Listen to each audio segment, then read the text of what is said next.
And what was the biggest ever bet you had on Denman, and at what price?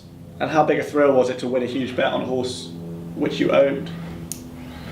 Yeah, good question, because I mentioned in the book when we lumped on him at Bangor at massive odds on, but which is a funny story. But when Denman got beat by Nicanor in the Sun Alliance hurdle, I was on the way out the racecourse, and Barber put his arm around my shoulder and said, "Don't worry." He said, "The way he come and jumped that last after he was beaten," he said, he's a monster. He said he will come back next year and win the Royal Sun Alliance Chase. And with Denman's style of running and what we knew of him, even then, that was always going to be the target. And therefore, we lumped on. The first show was 10-1. We took all the 10s and 8s before he ran, and then he beat Pembroke in the novice chase.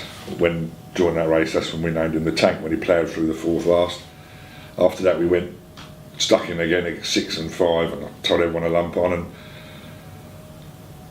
But come the race, it was a lot more pressure than I thought, because 3 weeks before the race, I was doing all the interviews for the press, and it was like a monsoon. It was, you even question whether Cheltenham was on. So soft or heavy ground was looking at certainty, and I thought Denman had already won. It looked like being 4 or 5 runners, and it was a shoo-in.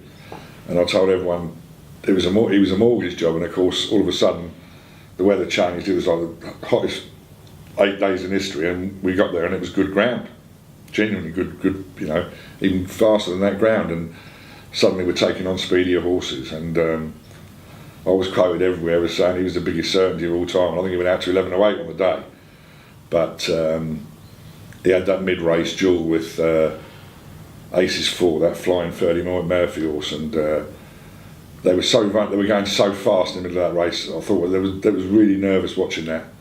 And when he won that day, it was so exciting. The pressure of putting so many people on at him, and everyone knew what we were.